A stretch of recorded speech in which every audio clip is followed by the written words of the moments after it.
हर हर महादेव। दोस्तों, आप सुन रहे थे मेरे साथ मनमर्जियां भाग 62। गुड्डू को नशे में देखकर शगुन का दिल एक बार फिर टूट गया। वह चुपचाप वहां से चली गई। गोलू शगुन की भावनाएं समझ सकता था और गुड्डू को लेकर अंदर आया। सोफे पर उसे बिठाया और कहा, भैया तुम आओ बैठो, हम अभी आते हैं। गुड्डू को कुछ होश नहीं था, उसका सर घूम रहा था। गोलू किचन में शगुन के पास आया और कहा, सॉरी भाभी, वो पता नहीं था गुड्डू भैया ने कैसे। गोलू कुछ कहता उससे पहले ही शगुन बोल पड़ी, नहीं गोलू जी, सफाई मत दीजिए। हम कितना भी उन्हें सुधारने की कोशिश करें वो नहीं सुधरेंगे। इससे पहले भी वो कई बार अपनी हरकतों की वजह से मुसीबतों में फंसे हैं और आज फिर वो इस तरह। मैं उन्हें समझ नहीं पा रही हूँ, आखिर ऐसा क्यों करते हैं वो। मैं नहीं चाहती अपने पापा की नजरों में वो फिर से गिरे या उन्हें कोई कुछ कहे। एक पत्नी सब सहन कर सकती है, लेकिन अपने सामने अपने पति का अपमान नहीं। फिर गुड्डू जी ने ऐसा क्यों किया। कहते हुए शगुन की आंखों में आंसू भर आए, लेकिन उन आंसुओं को उसने अपनी आंखों में ही रोक लिया। गोलू ने देखा तो उसे बहुत तकलीफ हुई और उसने कहा, हम आपका दर्द समझ सकते हैं। कितनी बार तो हम कहे हैं भैया से और कोशिश की है कि गुड्डू भैया ऐसी गलतियां ना करे, पर क्या करे भाभी, भैया कुछ तो सुनते ही नहीं है। वो कभी सुनेंगे भी नहीं गोलू जी। शगुन ने अपनी आंखों के किनारे साफ करते हुए कहा, सुनेंगे, जरूर सुनेंगे भाभी, और समझेंगे भी। गुड्डू भैया पहले ऐसे नहीं थे। शराब पीना तो दूर, वो छूते तक नहीं थे। आपको जितना डांटना हो डांट लेना, लेकिन प्लीज अभी चलकर उन्हें संभाल लीजिए। कल सुबह जब उतर जाए तब अच्छे से क्लास लेना उनकी। गोलू ने रिक्वेस्ट करते हुए कहा। शगुन सब भूलकर गोलू के साथ चल पड़ी। बाहर आई तो देखा गुड्डू सर पकड़े सोफे पर बैठा हुआ है। शगुन और गोलू ने उसे संभाला और सहारा देकर उठाया। सीढ़ियां चढ़ने की हिम्मत वहां किसी में नहीं थी। गोलू और शगुन गुड्डू को लेकर मिश्रा जी के कमरे में आए। गुड्डू को बिस्तर पर बैठाया तो उसने कहा, यार गोलू, यार हमें बहुत चक्कर आ रहे हैं यार। इतनी अनाप शनाप पियोगे तो चक्कर ही आएंगे ना। गोलू ने गुस्से से बड़बड़ाते हुए कहा, गोलू जी आप इनका ख्याल रखिए, मैं इनके लिए नींबू पानी लेकर आती हूँ। कहकर शगुन वहां से चली गई। गोलू भी वहीं बैठ गया और गौर से गुड्डू को देखने लगा। गुड्डू को देखकर लग रहा था जैसे उसने कोई भयंकर नशा किया हो। गोलू उठा और गुड्डू के पास आकर उसका मुंह सूंघने लगा। कहीं से भी शराब की बदबू नहीं आ रही थी। गोलू ने एक बार फिर जैसे ही अपनी नाक गुड्डू के मुंह की ओर की। गुड्डू ने एक थप्पड़ उसे मारकर कहा, खबरदार जो हमें किस करने की कोशिश की। बेचारा गोलू गाल सहलाने लगा और कहा, अबे हम काहे करेंगे, हम तो देख रहे थे तुमने शराब पी है या नहीं। हमने शराब नहीं पी है गोलू, गुड्डू ने मासूमियत से कहा। शराब नहीं पी तो कोनो और नशा किए होंगे। यार भैया हो का गया है तुमको, अच्छी खासी जिंदगी में काहे चरस बोना चाह रहे हो यार। इट्ठो बार भाभी के बारे में सोचो, उनको कितना बुरा लगा होगा। यार तुमको इस हालत में देखकर ना हमको बुरा लग रहा है साला, गोलू ने कहा। उनको बुरा नहीं लगेगा गोलू, वो बहुत अच्छी है, वो माफ कर देगी हमको, गुड्डू ने बड़बड़ाते हुए कहा। शगुन नींबू पानी ले आई और गुड्डू को पिलाया। गुड्डू ने एक दो घूंट पिए और फिर उठ खड़ा हुआ। गोलू को समझ नहीं आ रहा था कि क्या करे और क्या नहीं। उसका फोन बजा, उसके पिताजी का था। गोलू सुबह से एक बार भी घर नहीं गया था। शगुन ने गोलू को परेशान देखा तो कहा, गोलू जी आप घर जाइए, इन्हें मैं संभाल लूंगी। लेकिन भाभी आप अकेले, गोलू ने कहा। आप टेंशन मत लीजिए, मैं हूं इनके साथ, रात बहुत हो चुकी है, आप घर जाइए। शगुन ने कहा तो गोलू शगुन को अपना ध्यान रखने का बोलकर वहां से चला गया। गोलू के जाने के बाद शगुन गुड्डू को लेकर बिस्तर के पास आई और उसे लेटा दिया। उसके पैरों की ओर आकर उसने गुड्डू के जूते उतारे, जुराबें उतारी और साइड में रख दिया।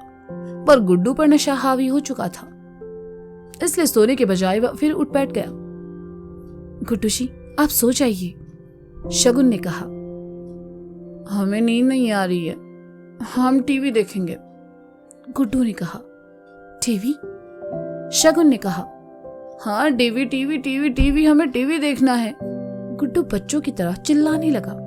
तो शगुन उसके पास आई और उसके मुंह पर अपना हाथ रखते हुए कहा, क्या कर रहे हैं आप, शोर क्यों कर रहे हैं। तो फिर टीवी चलाओ, गुड्डू ने अपने मुंह से शगुन का हाथ हटाते हुए कहा, रुकिए, चलाते हैं। कहकर शगुन ने कमरे में लगा टीवी चालू कर दिया। लेकिन इसे शगुन की बुरी किस्मत कहें या फिर अच्छी, टीवी पर उस वक्त कोई रोमांटिक गाना चल रहा था। भीगे होठ तेरे। I'm so sorry guys, मुझे ये गाना गाना पड़ रहा है, हालांकि मैं इसे गाना नहीं चाहती। आगे आप खुद समझ जाइए। शगुन ने चैनल चेंज करना चाहा तो गुड्डू ने शगुन के हाथ से रिमोट लिया और कहा, हमें यही देखना है। गुड्डू जी, ये अच्छा नहीं है। शगुन ने रिमोट छीन कर कहा, अरे अच्छा है, इमरान हाशमी हमारे फेवरेट है, तुम वो रिमोट दो यार। कहते हुए गुड्डू ने फिर से शगुन के हाथ से रिमोट छीन लिया।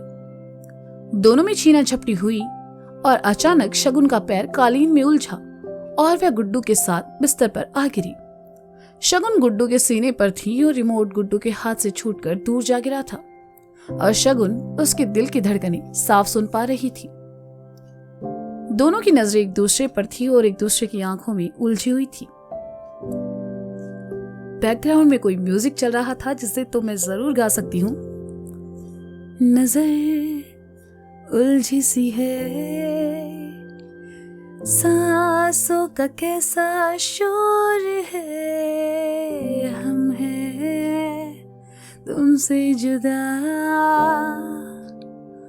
दिल पर ये तेरी और है, तेरी आंखों में अब तो दिखते हैं ख्वाब मेरे, धीरे धीरे से हो रही है आप मेरे, आए ना एक पल सब्र हमें, हो रहा है शायद इश्क हमें, इश्क हमें साथिया,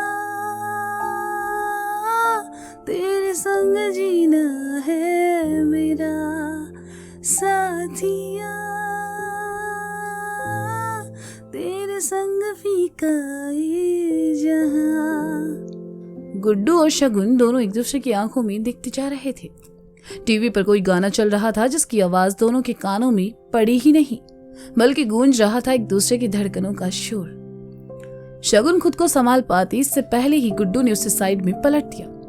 शगुन उठी और कहा, आप होश में नहीं हैं, आप सो जाइए।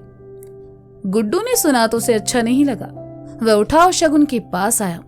शगुन पीछे जाने लगी और जाते जाते खिड़की के पास दीवार से उसकी पीठ जा लगी। गुड्डू एक टक शगुन को देखे जा रहा था। शगुन ऐसे में क्या बोले, वह खामोशी से गुड्डू को देख रही थी। गुड्डू ने अपना हाथ खिड़की की ओर बढ़ाया। शगुन को लगा वह उसे छूने वाला है, सोचकर उसने अपनी आंखें बंद कर ली। गुड्डू ने खिड़की खोल दी। ठंडी हवा का झोंका अंदर आया और गुड्डू के चेहरे को छूकर चला गया। सुकून से गुड्डू ने आंखें मूंद ली। शगुन ने आंखें खोली, देखा गुड्डू आंखें बंद किए खड़ा है। उस वक्त जो मासूमियत गुड्डू के चेहरे से टपक रही थी, उसे देखकर शगुन तो क्या किसी को भी गुड्डू से प्यार हो जाए। गोरा रंग, हवा से उड़ते उसके बाल, बंद आंखों की बड़ी बड़ी पलकें और उस पर सुर्ख लाल होंठ। शगुन की नजर गुड्डू के होंठों पर ठहर गई। वह बस गुड्डू को देखती रही। अगले ही पल गुड्डू ने आंखें खोली और खिड़की की ओर जाकर खड़ा हो गया और बाहर देखते हुए कहा, हम होश में नहीं हैं, लेकिन अपनी मर्यादा समझते हैं। तुम्हारी मर्जी के बिना हम तुम्हें कभी छुएंगे नहीं। गुड्डू ने कहा तो शगुन वहां से जाने लगी, लेकिन गुड्डू ने उसकी कलाई पकड़कर उसे रोक लिया। कुछ कहा नहीं, ना ही शगुन ने कोई आपत्ति जताई। कुछ देर की खामोशी के बाद गुड्डू ने शगुन का हाथ छोड़ दिया और कहा, हमें भूख लगी है, मैं आपके लिए खाना ले आती हूं। कहकर शगुन वहां से चली गई। नशा धीरे धीरे कम होने लगा था। गुड्डू बाथरूम गया, 5-6 बार मुंह धोया तो उसे अच्छा लगा। मुंह धोकर कमरे में आया और सोफे पर बैठ गया। उसका सर अब हल्का हल्का दर्द करने लगा था। गुड्डू ने सर हत्थे पर टिका लिया और कुछ देर बाद ही उसे नींद आ गई। शगुन जब खाना लेकर आई तो उसने देखा गुड्डू सो चुका है। शगुन ने खाना टेबल पर रखा। गुड्डू को इस वक्त उठाना सही नहीं समझा। उसने चद्दर लाकर गुड्डू को उड़ा दी और कमरे की खिड़की बंद करके पंखा फुल पर कर दिया। गुड्डू को सोता देखकर शगुन ने चैन की सांस ली। वह कमरे से बाहर चली आई। शगुन ने देखा घड़ी में रात के 2 बज रहे थे। थकान की वजह से उसे भी नींद आने लगी थी, लेकिन गुड्डू को अकेला छोड़कर जाना शगुन को सही नहीं लगा। वह वापस कमरे में आई और गुड्डू के बगल में पड़े सोफे पर बैठ गई और अपना सर पीछे लगा लिया। कुछ देर बाद शगुन को भी नींद आ गई। सुबह शगुन देर तक सोती रही। गुड्डू भी सोता रहा। दूध वाला हॉर्न मारकर चला गया। 10 बजे शगुन की आंख खुली। उसने घड़ी में देखा तो हड़बड़ाकर उठी और कमरे से बाहर चली आई। शगुन तैयार होकर नीचे किचन में आई। 11 बजे गुड्डू की आंखें खुली। उसने खुद को जब मिश्रा जी के कमरे में पाया तो बड़बड़ाते हुए उठा, ये पिताजी के कमरे में हम क्या कर रहे थे? गुड्डू उठा और बाहर आया। सर हल्का हल्का दर्द कर रहा था। गुड्डू किचन के पास आया और कहा, शगुन, 1 कप चाय चाहिए हमें। शगुन ने गुड्डू की ओर पलटकर देखा। उसके चेहरे से गुस्सा साफ झलक रहा था। उसने कोई जवाब नहीं दिया तो गुड्डू किचन में चले आया और कहा, का हुआ, चाय के लिए कहे हम, कुछ रिस्पॉन्स नहीं। शगुन गुड्डू की ओर पलटी और कहा, दूध नहीं आया है और अगर आपको चाय पीने का इतना ही मन हो रहा है तो जाकर दूध ले आइए। शगुन वहां से चली गई तो गुड्डू ने मन ही मन कहा, इनको क्या हो गया है, इतने गुस्से में काहे हैं? छोड़ो यार, पहले दूध ले आते हैं। गुड्डू ने बाइक की चाबी उठाई और दूध लेने चल पड़ा। बाइक लेकर गुड्डू दूध वाले के पास पहुंचा और 1 किलो दूध देने को कहा। वहीं से कहीं घूमते हुए गोलू आ पहुंचा। गुड्डू ने जैसे ही गोलू को देखा तो आवाज लगा दी, लेकिन गोलू ने गुड्डू को देखा और मुंह बनाकर आगे बढ़ गया। गुड्डू ने दूध लिया और बाइक को आगे बढ़ा दिया। वह लगातार गोलू को आवाज दिए जा रहा था, पर गोलू तो जैसे सुनने को तैयार ही नहीं था। गुड्डू ने बाइक लाकर गोलू के सामने रोक दी तो गोलू को रुकना पड़ा। काबे चिरे, जवाब काहे नहीं दे रहे हो? गुड्डू ने बाइक पर बैठे बैठे कहा, काहे जवाब दे हम तुम्हारी बात का? साला तुम तो हमारी नाक कटवाने पे तुले हो। सोचा था सुधर गए हो, लेकिन कुत्ते की दुम और मिश्रा जी का लौंडा कभी सुधर नहीं सकता। गोलू ने चिड़चिड़ाते हुए कहा, खा बक रहे हो बे तुम? हम क्या करे ऐसा जिससे तुम्हारी नाक कट गई? गुड्डू ने हैरानी से पूछा। गोलू ने सुना तो उसका गुस्सा और बढ़ गया और उसने बीती रात वाली सारी बातें गुड्डू को बता दी। गुड्डू ने सुना तो उसे यकीन ही नहीं हुआ और फिर उसने कहा, हमें तो कुछ भी याद नहीं है गोलू, इसलिए आज शगुन भी हमसे ठीक से बात नहीं कर रही है। हवाए जाने के बाद वही थी तुम्हारे साथ। 1 मिनट, कहीं उनके साथ तुमने? अबे यार गुड्डू भैया, तुम्हारी जिंदगी ना कांडों से भरी पड़ी है। जरूर तुमने कल कुछ ऐसा किया होगा जिससे भाभी अब नाराज है। गोलू ने सर पीटते हुए कहा, यार हमें नहीं पता कल क्या हुआ। हमें तो कुछ याद भी नहीं है। गुड्डू ने होश रोसा होते हुए कहा, होश में रहोगे तो पता चलेगा ना। गोलू ने घूरते हुए कहा, अब हम क्या करें गोलू? गुड्डू ने मासूमियत से कहा, इससे पहले बात मिश्रा जी तक पहुंचे भाभी से माफी मांग लियो। गोलू ने कहा, माफी? हम नहीं मांगेंगे माफी। गुड्डू ने एकदम से कहा, हाँ, मिनिस्टर के बेटे रह गए तुम काहे माफी मांगोगे? पर एक तो बात सुन लो गुड्डू भैया, मिश्रा जी को पता चला ना तो बड़ी तबीयत से तशरीफ टूटेगी तुम्हारी। चलते हैं, कहकर गोलू चला गया। गुड्डू ने बाइक घर की ओर दौड़ा दी। रास्ते भर मन में न जाने कैसे कैसे ख्याल आते रहे। गुड्डू घर आया, शगुन कहीं दिखाई नहीं दी। शगुन को ढूंढते हुए गुड्डू पीछे आंगन में चला आया। देखा शगुन कपड़े सुखा रही थी। शगुन? गुड्डू ने कहा, लेकिन शगुन ने सुनकर भी अनसुना कर दिया। शगुन? गुड्डू ने फिर कहा, लेकिन शगुन ने कुछ नहीं कहा, बस अपना काम करती रही। गुस्सा तो वह गुड्डू से थी ही और ये गुड्डू को दिख भी रहा था। गुड्डू ने तीसरी बार कहा, शगुन? क्या है? शगुन ने पलटकर गुस्से से कहा, वो कल रात के लिए। गुड्डू ने जैसे ही कहना चाहा, शगुन बोल पड़ी, कल रात के लिए क्या गुड्डू जी? पता है, मैं आपको जितना भी समझने की कोशिश करूं आप उतना ही उलझते जा रहे हैं। कल रात जिस हालत में आप घर आए उसके बाद मुझे नहीं लगता कि आपको या अपनी या फिर किसी और की फिक्र है। मैं ही गलत थी जो आपको अच्छा समझने लगी थी, पर आपने मुझे गलत साबित कर दिया। शगुन आगे कुछ कहती इससे पहले ही गुड्डू ने अपने दोनों हाथों से अपने दोनों कानों को पकड़ा और नजरें झुकाकर किसी छोटे बच्चे की तरह उठक बैठक करने लगा। शगुन कहते कहते चुप हो गई और इस वक्त गुड्डू दुनिया का सबसे मासूम लड़का लग रहा था। और लगे भी क्यों ना यार, ऐसा लड़का बहुत किस्मत वाली लड़कियों को मिलता है। सच में गुड्डू की माफी मांगने का ये तरीका बहुत ही खूबसूरत था।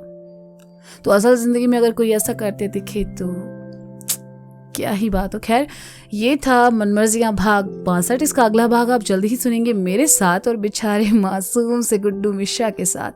तो मिलते हैं जल्द ही, तब तक के लिए बाय बाय।